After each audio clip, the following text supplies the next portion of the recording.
Oh, now we're looking at something. Woo, yes. In a way, I miss the snow from Green Bay area. Here we go. Here is the auger. All right, so this is pinched on this line. Now, when you have the right equipment, snow can be a lot more fun, like this. Nothing like new machine smell. Smell, touch, sights, and sounds. Love it. All right, I'll show you where I'm stumped right now. Hey guys, welcome back. Today I got the old Toro hat on because I'm going to show you what we got. We're going to unbox this brand new Toro snow thrower. It's a gas, not an electric, and hopefully we'll be ready for snow. So let's dig into it.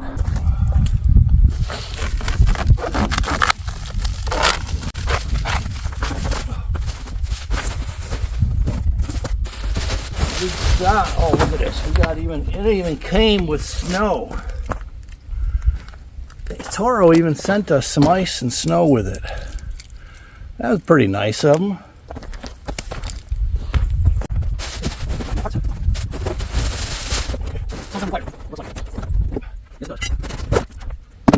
All right, well, let's see if I can get this apart here.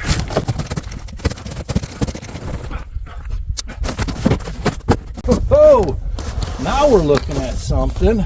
Woo, yes. New plastic. Nothing like new machine smell. Smell, touch, sights, and sounds. Love it. Love new machine smell.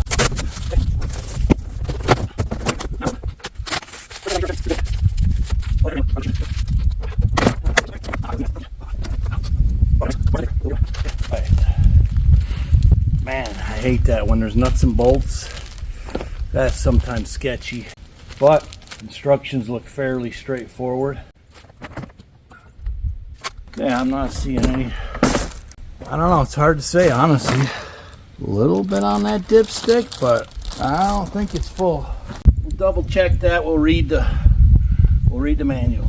So that's what I'm gonna do. I'm gonna read this, put that chute on, get it up and running, and we'll check back in.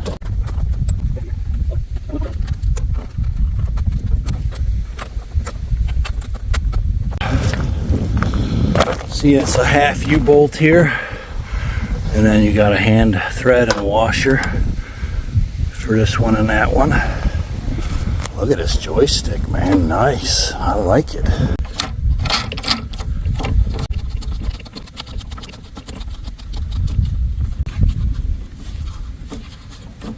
All right, that's first step. Second step is this turret slides down here with this arm, and then it gets bolted in, it looks like, with the bolts we got in the bag. So let's go to step number 2. All right, this is pretty easy. It slides in, and then there's something locked in down there, probably a gear for this to turn.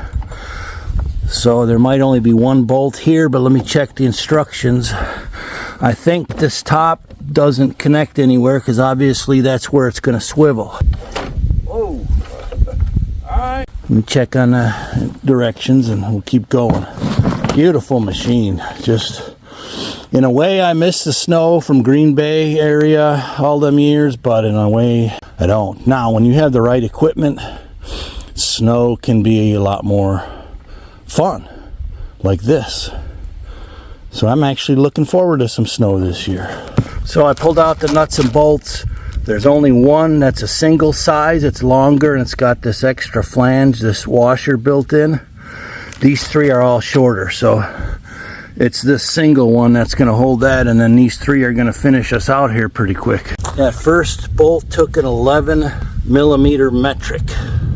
All right, so the instructions are not the greatest. It's all pictured. There's no really words. So, but there's a small enough number of parts where I could figure it out. So this shaft, this is going to turn that chute right there, but it's got 2 of these, about inch or inch and a quarter, with I forgot what these nuts are called. They're threaded. You know, they got the plastic in there, so they're self-locking. And you see how it's got a square? Well, the square of this bolt has to go in that square. Otherwise, you're going to have it backwards and It might come out on you later on, and it ain't gonna hold this thing like it's supposed to.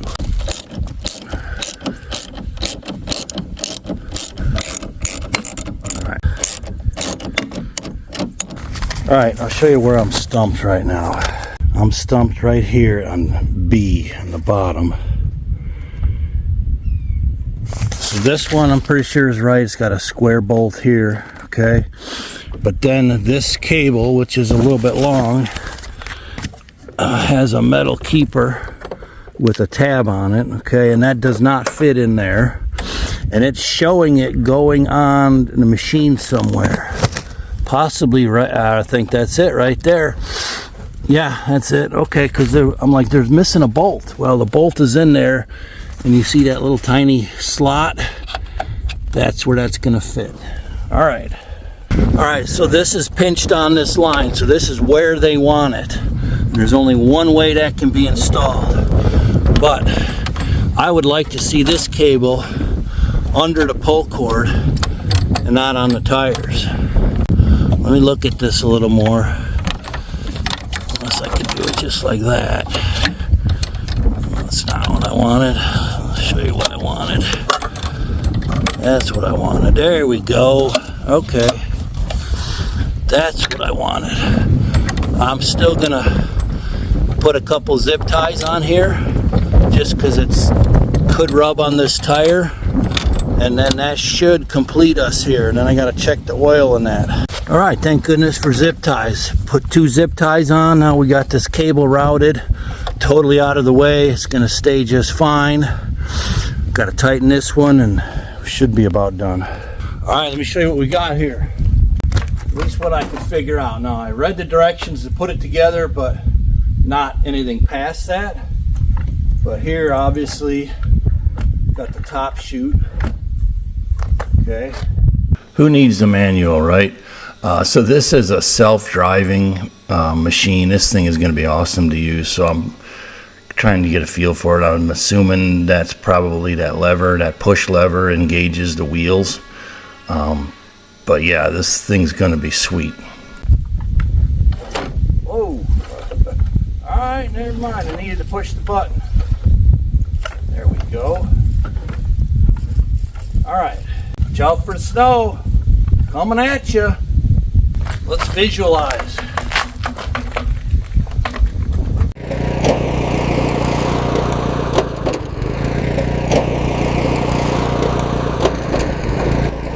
Man, I'm sure loving this Toro.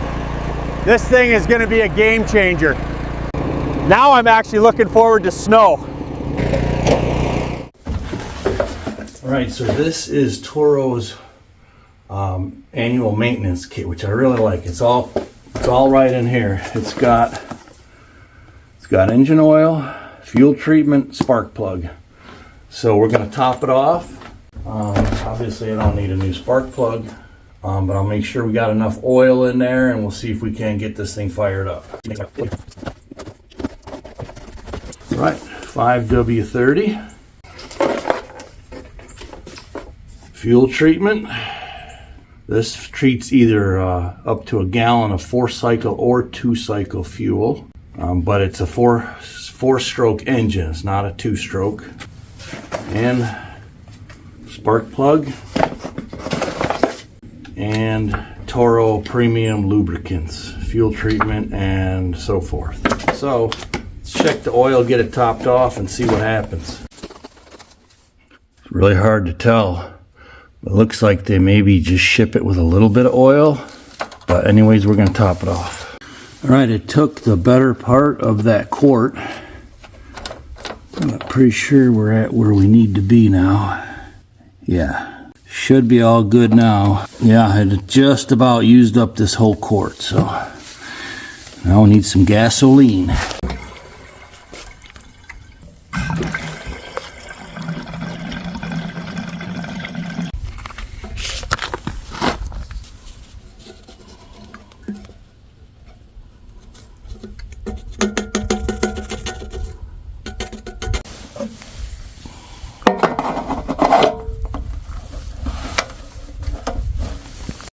Okay, so I did go ahead and read the manual, and it does say that it did come with oil, but they recommend you checking it anyways and topping it off. And there was a note in there on checking it. They're saying don't tighten the dipstick when you check the oil level.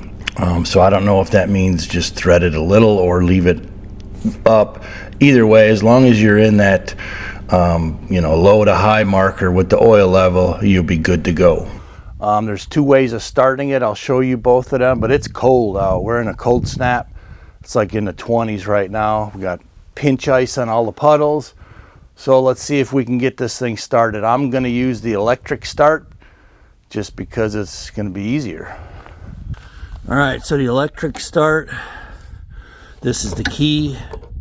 That's got to be all the way in for the machine to run. You got a choke, primer. You just plug an extension cord in here and then hit that starter. That's what we're gonna do right now. Okay, let's give it a whirl. I got the cord plugged in, primed it 3 times like they say. They got a little visual chart here kind of instructing you on how to get it started, so let's see what happens. I'm not sure if this is the choke or throttle. I'm pretty sure that's the choke. Here we go.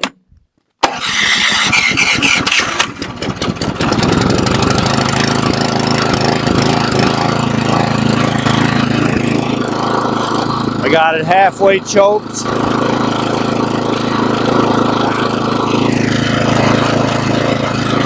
All right, now the choke's off.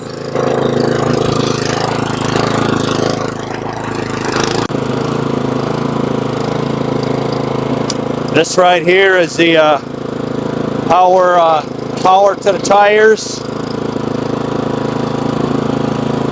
This right here is the auger.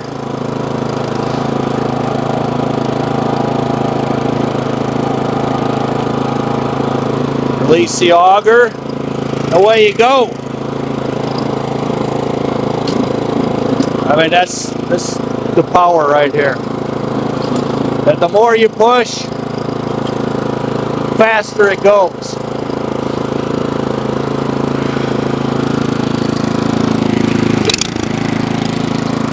Nice, very nice.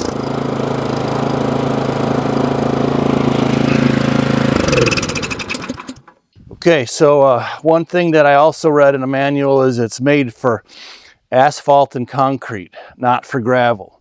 So you can see we got gravel. I'll probably get this all swept up here before we get our first snow. But that's just something to keep in mind. This is not meant for gravel. It's just smooth surfaces. So looking forward to it. All right, rock and roll, baby. Come on, first snowstorm.